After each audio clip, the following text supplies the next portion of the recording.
Hello, everybody. Welcome to another Winner Circle Sports Betting Podcast, Major League Baseball edition. We've been adding these, every couple of days. We're hitting them between our regular free pick shows and stuff like that. So I got Chirimbes, Doug Upstone with me today. We'll be talking some American League West baseball action. Now we've covered the East, the Central. We did the NL East the other day.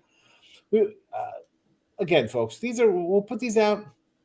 Totals we're talking about, who we like to win a division. We throw some other tidbits in there about baseball. So we're just trying to keep these kind of short and sweet, just a little bit of, I guess, kind of filler kind of stuff because we love baseball. These shows we gotta hit them quick because these could turn into hour-long discussions. We all love our baseball. You got three baseball guys here. We'll go on and on and on. Short and sweet though. Likes to share, notification bells. Leave a comment who you like in the West here. AL West action in this video. You could go back and look at the other videos, find what we've talked about. Put your thoughts in there.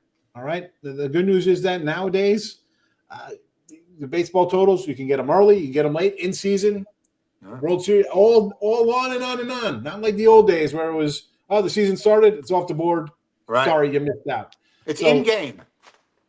In-game season-long betting. Love it. Right. Again, this is just a preview show. We do sell premium picks across the board.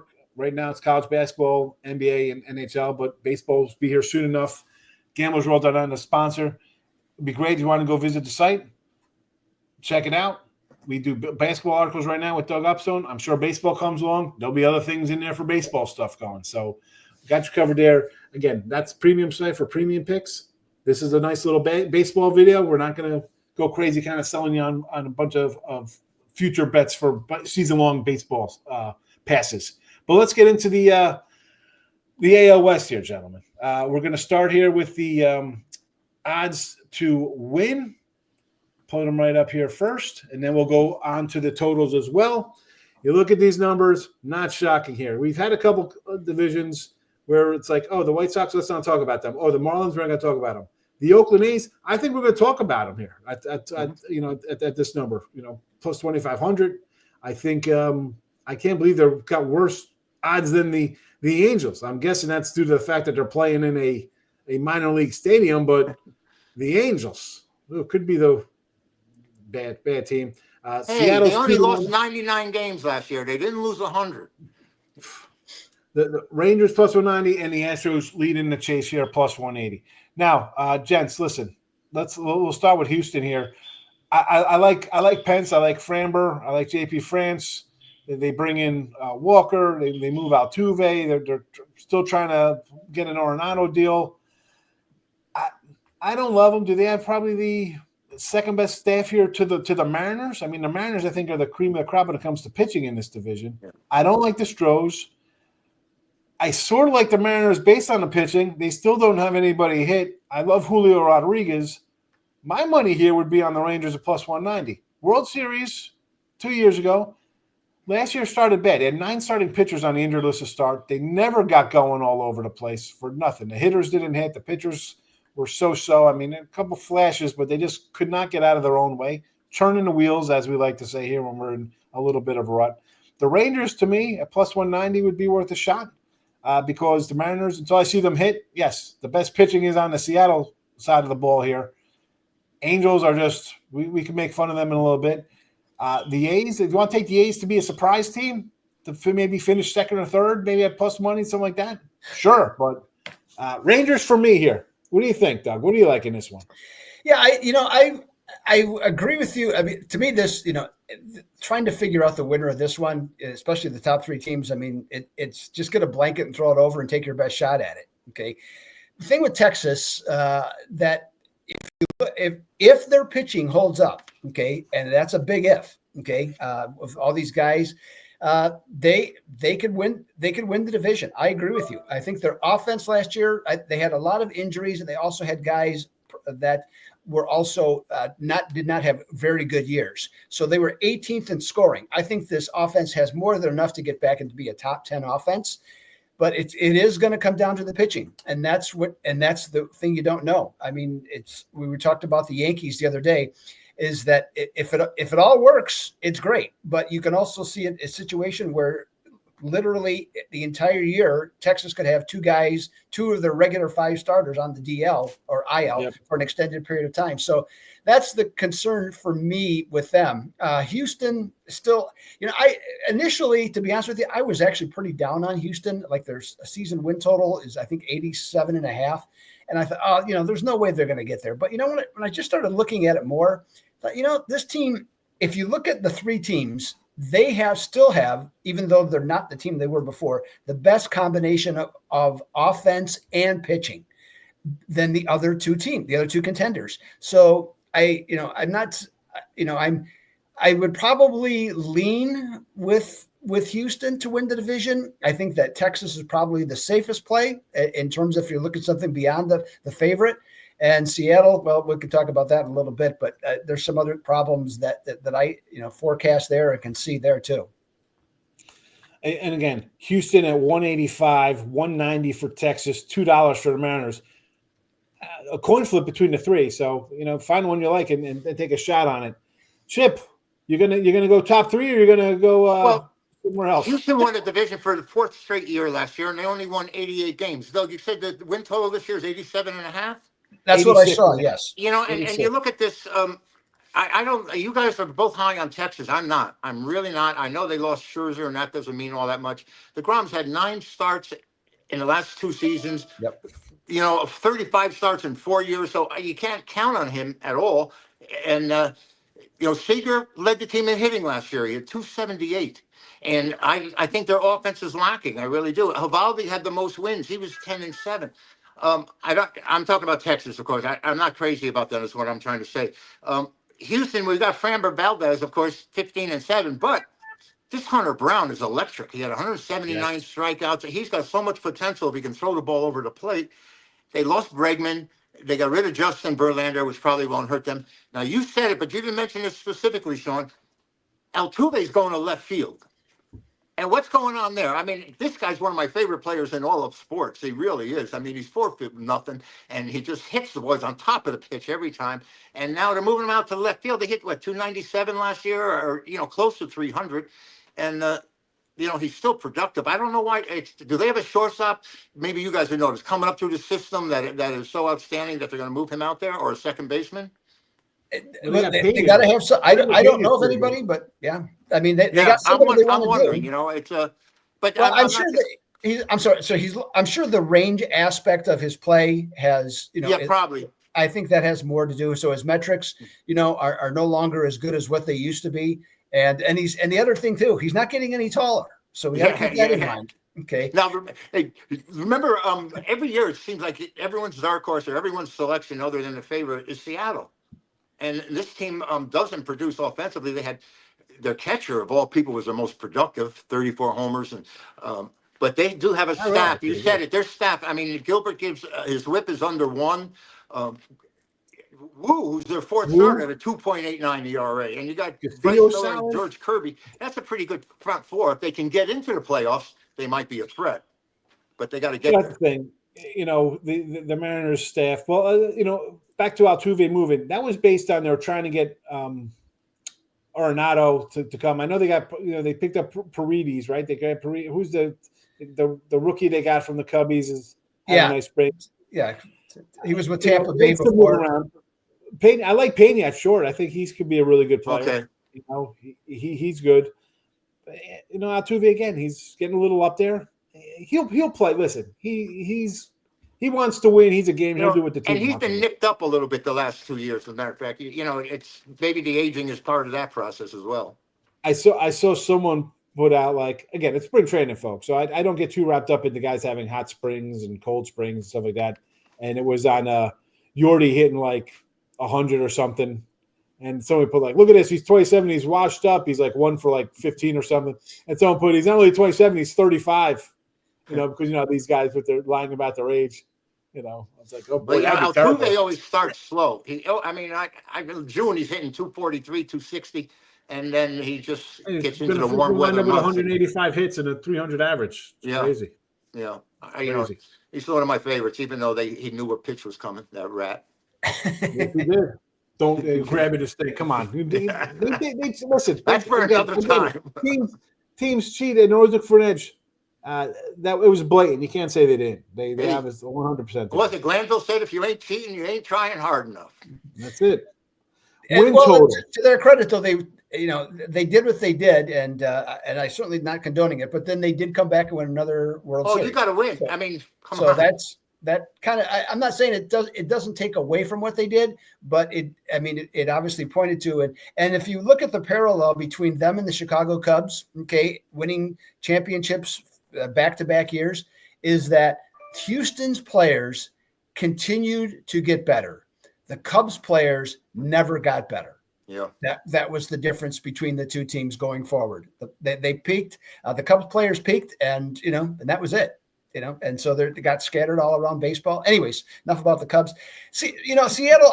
I saw them the other day. And physically they got a nice looking team. Size wise, athletic, watching guys run and stuff like that. But again, they got two guys that really swing the bat. And everybody else is just kind of whatever. And like I say, I cannot believe, and I ended up reading the rationale behind it, but I cannot believe with that pitching staff, you don't go out and get somebody else that can hit. Okay. Even if you have to trade one of those guys. Trade one of the pitchers. They were talking about Castillo for Vladdy. Julio hit 273, was their leading hitter last year. And that was a disappointing year for him. I think we expected a little more. Yeah. Yeah. But I have no idea. The only thing that from what I read, they believe that they have the ability to change things. They changed hitting coaches middle of last year, or at some point last year. They brought in Edgar Martinez. Okay. And I don't know what the results were, but I do know that this team has, struck out an immense amount of time. I mean, one of my favorite player props the last 3 years is who's pitching against Seattle, okay, for strikeouts. I mean, you literally had to look at that every single day. And strikeouts are cool now. Strikeout, if you're not striking out, then you're not a real player. Yeah. Believe me, that's why Seattle can be cool to begin with, but when you're swinging and missing all the time, that lowers the temperature of the ballpark all the time wherever they're playing. So I think that's their thinking, is that they basically can't be any worse than what they've been, and they're likely to get better with a better hitting coach trying to make more contact. And I think that's the key to their success, is that they got a couple guys that can take the ball deep. If they can get guys on base, and that's the key, get guys on base, then they can probably score some runs, and then they have the pitching to back it up. Bullpen's still real solid. So I like what they have to offer. It's just a matter, can they offer it? And we don't. And to me, here's the thing: if you're making bets as opposed to making what Sean said before, as opposed to making bets right now, okay, in this division, I'd wait. Okay, I'd wait till May, see where things are, maybe even late May, before you pick a division winner, look at some win totals, that are adjusted. I think that's your better way to go, because now you have information as opposed to uncertainty, which you have now. The Mariners, again, you look at the win totals, 86.5 Astros, 85.5 for Texas and the Mariners, Angels at 72.5, A's at 71.5. Again, it goes back to these odds earlier. It's a coin flip between those three. If Seattle hits, they should probably not run away with the division, but the pitching is that much better. I think it is. I think it's better than the Astros pitching. The Rangers, again, who's going to be healthy? Is Seager and Simeon going to really light it up? I mean, they got some other young guys there. Evan Carter, they got young players. Could be good. Let's act on it. Let's get some results first. The Angels and the A's here, Chip. I mean, I can't believe the Angels are more than the A's. And again, people are going to be high on the A's after last year, right? They went out, they spent some money on guys, Springs and Sevy. I'm not really sold on them. I am to be better than the Angels, because I think the Angels will be a team that's going to say, I don't know if you talked about it or it was with Fargo and Brian were talking about this team. The Angels brought in guys like they're putting pieces together on the final end of a championship team. Let's bring in Soler, nice veteran guy. We're going to bring in Kyle Hendricks and Kikuchi. Right. Like, those are guys who should be on the back end of Yankees and Dodgers and Braves rotations, because they're those kind of guys. Not on an Angel frontline starter team. Like, how do they have more win total than the A's? Because the A's are in a AAA stadium, Chip? What do you think? You're Well, out there. You're by the A's minor league. they also brought in Travis D'Arnaud, the catcher from Atlanta. So, their top pitcher last 36. year won 10 games for the Angels, and I just don't see it. They had no offense, and they're moving Mickey Trout. You know why I call him Mickey? Because the likeness of Mickey Mantle, and he's from New Jersey, and as opposed to being from Oklahoma like Mantle was. But his stats and his numbers and the way he played, they're moving him to right field. They're moving Trout to right field this year. I thought he still was great defensively. He certainly lost something on offense, but I don't like the Angels. I don't like them at all. It's just there's a mindset with them, and it's been there forever. And they just sort of like the Cubs during those 88 years, Doug. But the Vegas, I have a little hope for them. Vegas, the Las Vegas A's. We got hats out here, say Las Vegas A's, but Severino has got to help. I mean, and Ursula comes over. The Yankees probably still wish they had him for third base. But Doug, I wanted to bring something up for you. You know how you go to spring training games and you're always looking for something that you can see or say, wow, who's this guy? I saw it when I saw Frank Thomas in Florida. And 3 years ago, we went to a AAA game, and the A's started a pitcher named Mason Miller. He went 6 perfect innings with 12 Ks, and then 2 weeks later, he went on the DL. They took him out of starting rotation. Listen to his numbers last year. He averaged 14 strikeouts for 9 innings. He gave up 4.9 hits per 9 innings. He had a 2.47 ERA, and he had like 38 saves. And this guy, every time I hear his name or I look at the box score every day to see what he's going to do, because the electric. I think at Yankee Stadium, he struck out 6 in a row this past season, and he drew the attention of the New York press, of course. But I think the A's, after winning only 40 games that year, or 41 games, whatever, I mean, they picked up 20 games on the Astros last year in the division. They were 40 games out the year before, and they were 19 games out this past year. I think they're on the way up, and I think they come in ahead of the Angels. They would be the long shot. No, I can't see them getting there. Yeah. It would be Seattle. Yeah, that's and listen, I'm all for taking a long shot there. They're starting pitching. I want to see how it holds up out there in that ballpark. Yeah. And Miller, here's the thing with the A's. Like, you're going to a AAA ballpark. You're not going to Vegas for a couple of years. The fact the Orioles didn't trade for that guy to close out their games, like the Orioles have a depth of middle fielders, outfielders, young guys. You could have grabbed the best closer. I mean, Miller was a starter, but they said, let's put him in the bullpen. They moved him in the bullpen because he throws hard, and I think they felt the longevity for his career would be better off coming in and pitching 1 or 2 innings than trying to go 6 or well, nowadays they go 6 or 7. But he's Paul Skeens before Paul Skeens. Yeah, Skeens are good too, boy. Here's another one. I'd hate to be at the plate with him pitching because he's knocked the bat right out of your hand. Throws a heavy ball. The thing with the ballpark thing is going to be interesting with the Athletics, and I just learned this literally before we came on the show. It was actually Major League Baseball's decision not to give them a name for a town, which I thought was incredible. I don't know why. I mean, why would you just start calling them the Las Vegas A's? Because that's what they're going to be, and you think that the franchise would want to be called that. But anyway, so that's the ballpark they're playing. I read the information. It's basically a neutral ballpark in terms of pitching and hitting. Not a large amount of runs scored, but not pitcher friendly either. Completely different than the Coliseum in Oakland. Yeah. So the pitchers probably won't do as well, okay? And they're also, the hitters will do better. And of course, the pitchers won't have the benefit of all that foul territory that was there. I mean, it was an incredible amount of foul territory, a lot of easy outs, okay? Do either of you guys know what the attendance maximum would be there in Sacramento?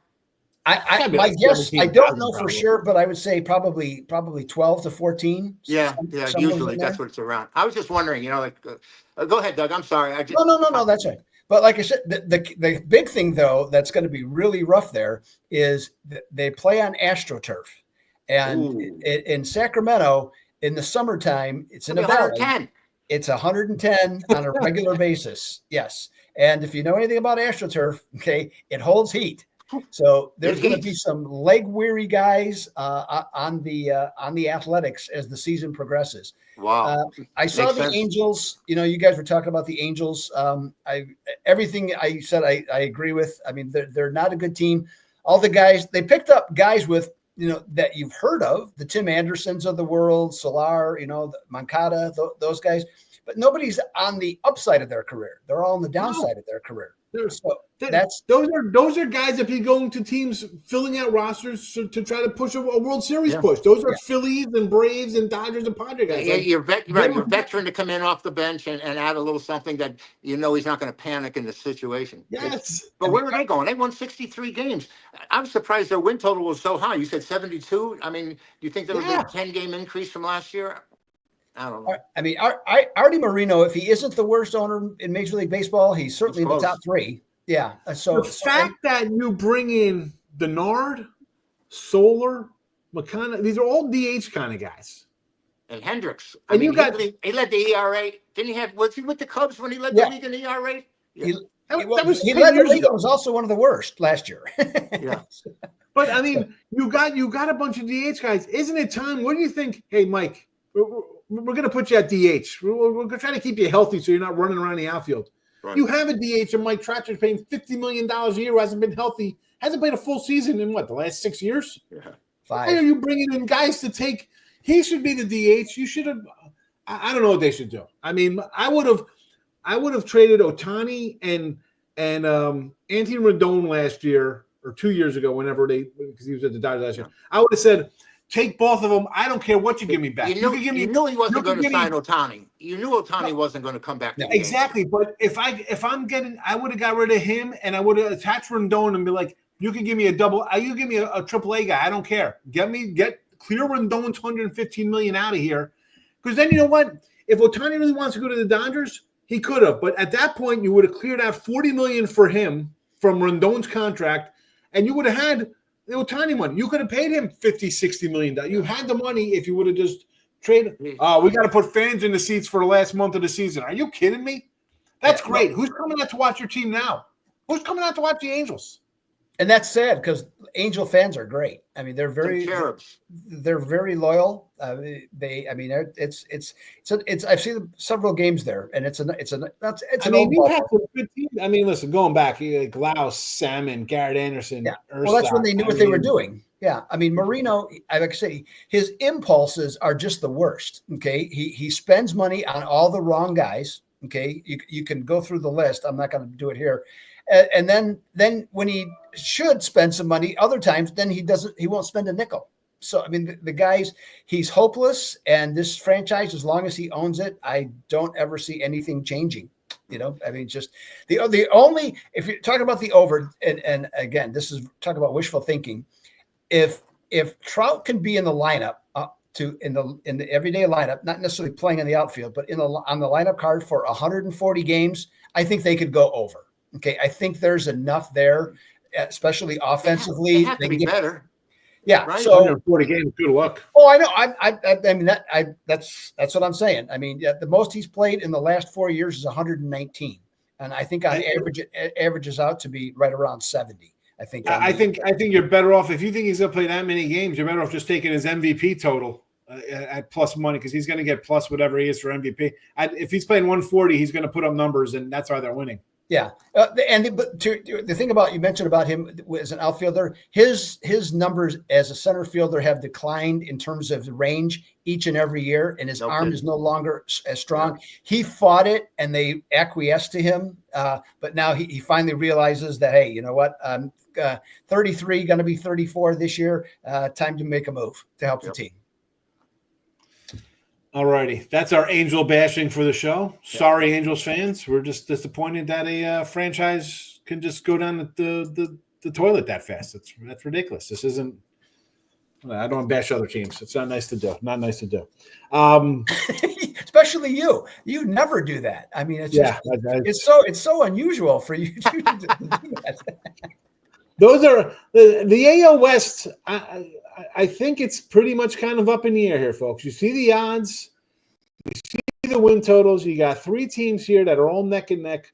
What is going to break out? The good news is that here at Gamblers World and Winner Circle, we'll be here every day of the baseball season talking about this as it goes on. So when somebody starts pulling away, or we might be riding a win streak or something, you could see the separation. Maybe that's when we jump in for win total. This is a division I have no win total. I have no futures on anybody in this one here. I've not bet any of these teams. You know, it's Houston. By the way, Just did you seems see like the most professional team in that division? Love Mr. Jim. Mr. Jim sent us the information. We got Sutter Health Park in Sacramento holds 14,014. Thank you. There you go. Just like you said, between 12 and 15, right? Look at that. So there we go.